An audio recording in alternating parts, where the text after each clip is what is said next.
The moment Sarah watched Marcus strip off his coat and drape it around the trembling shoulders of a homeless woman in the freezing rain, something profound shifted inside her chest, a crack in the careful walls she'd built around her heart, widening into something she couldn't control. She had spent 3 years convinced that genuine kindness was extinct, that selflessness was merely a performance people put on for social media validation, and that true compassion had died somewhere between her last heartbreak and the cynicism that followed. But standing there on that wet sidewalk, watching her date of only 2 hours prioritize a stranger's warmth over his own comfort, over impressing her, over everything society had taught men to value on a first date, Sarah felt every defensive belief she'd clung to begin to crumble. The evening had started ordinarily enough, almost disappointingly so. Sarah had reluctantly agreed to the date after her best friend practically forced her to download the dating app, insisting that not every man was like Derek, her ex-fiancé, who had shattered her faith in love by choosing his career advancement over the relationship,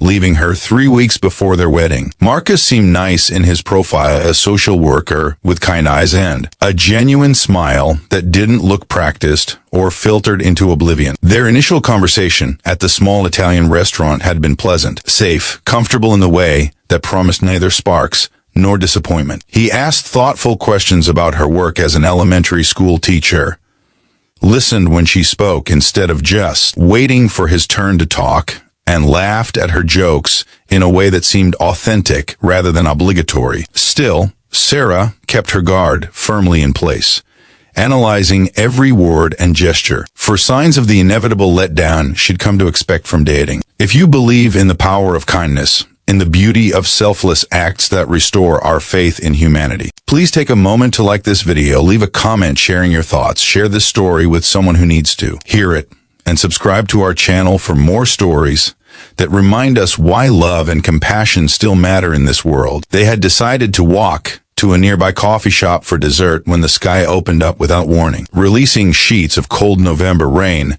that sent everyone on the street scrambling for cover. Marcus immediately positioned himself to shield Sarah from the worst of the downpour, suggesting they take shelter under the awning of a closed bookstore just ahead. They were laughing, running through the rain like teenagers when Sarah noticed her first an elderly woman huddled against the brick wall of the building, her thin frame wrapped in layers of torn, soaked clothing that offered no real protection against the bitter cold. The woman's hands were blue-tinged and shaking violently as she tried to pull a disintegrating cardboard box over herself, and her eyes held that distant, resigned look of someone who had stopped expecting help from a world that had repeatedly passed her by. Sarah felt the familiar pang of guilt and sympathy she always experienced when confronted with homelessness, that uncomfortable mixture of wanting to help but not knowing how, of being aware of her privilege while feeling paralyzed by the enormity of the problem. She was already reaching into her purse for whatever cash she had when Marcus did something that stopped her cold. Without hesitation,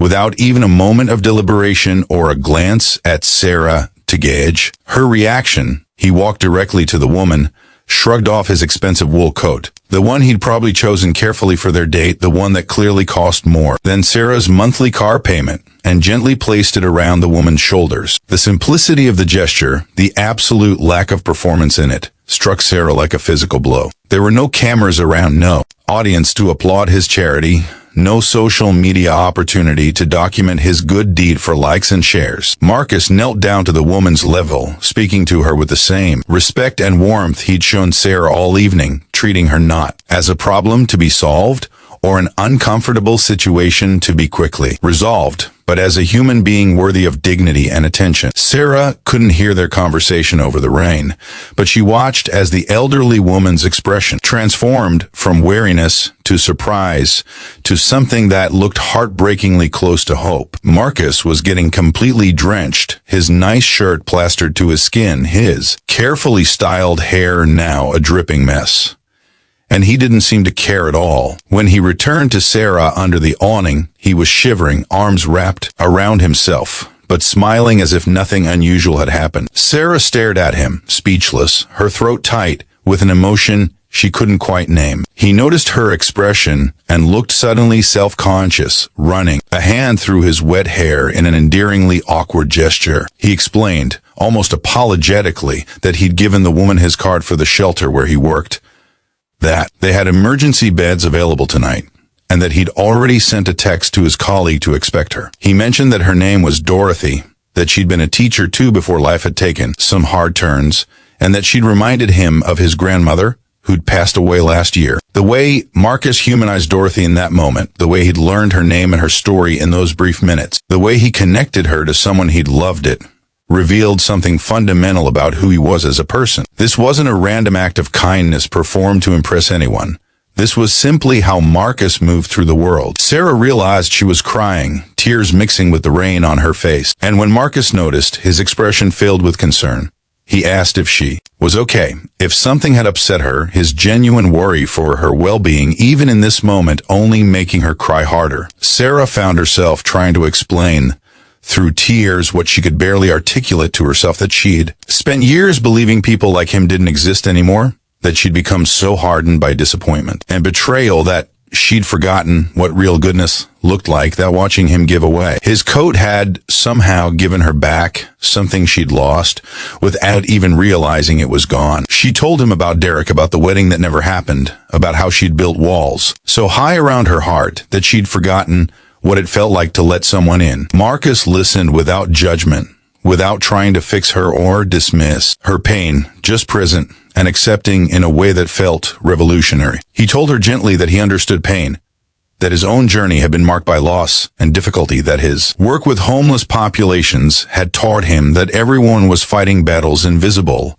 to the outside world. He said that choosing kindness wasn't about being naive or ignorant of life's harshness. It was a deliberate act of resistance against the cynicism that suffering could create. He explained that his coat was just a coat, easily replaced, but warmth and dignity given in a moment of need, that was something that could change the trajectory of someone's entire day, maybe even their life. His words weren't preachy or self-righteous. They were simply true, spoken with a humility that made them land even deeper in Sarah's heart. They never made it to the coffee shop that night. Instead, they talked for hours under that bookstore awning, the rain eventually softening to a drizzle as evening turned to night. Sarah found herself sharing things she hadn't told anyone, dreams she'd stopped believing in, fears she'd hidden behind competence and control. Marcus shared his own vulnerabilities, the pressure of his work, the weight of witnessing suffering he couldn't always alleviate, the loneliness of being someone who gave so much that sometimes there wasn't much left for himself. The conversation flowed with an ease and depth that Sarah had never experienced. On a first date, or even in some of her long-term relationships, there was no pretense between them, no performance, just two people, seeing each other with rare clarity and choosing not to look away. If this story has touched your heart, if Marcus and Sarah's journey has reminded you of the power of genuine kindness and authentic love, please comment below about a time when someone's compassion changed your perspective on life. When Marcus finally walked Sarah to her car, both of them still damp from the rain, he didn't try to kiss her. Instead, he simply held her hand, his thumb tracing gentle circles on her palm, and told her he'd love to see her again if she was willing. Sarah surprised herself by pulling him into a hug, holding on longer than was probably appropriate for a first date, feeling his heart beat steadily against her cheek. She whispered a thank you that encompassed so much more than gratitude for a pleasant evening. It was thanks for showing her that good men still existed, that kindness wasn't extinct, that maybe, just maybe, it was safe to hope again. 3 months later, Sarah would return to that same spot with Marcus, both of them carrying donations for Dorothy, who had indeed gone to the shelter that night and was now in transitional housing with prospects for permanent placement. Dorothy hugged them both, insisting that the coat had been magical, that it had given her the courage to accept help, to believe she deserved better. But Sarah knew the real magic had nothing to do with the coat itself and everything to do with the man who had given it away without a second thought,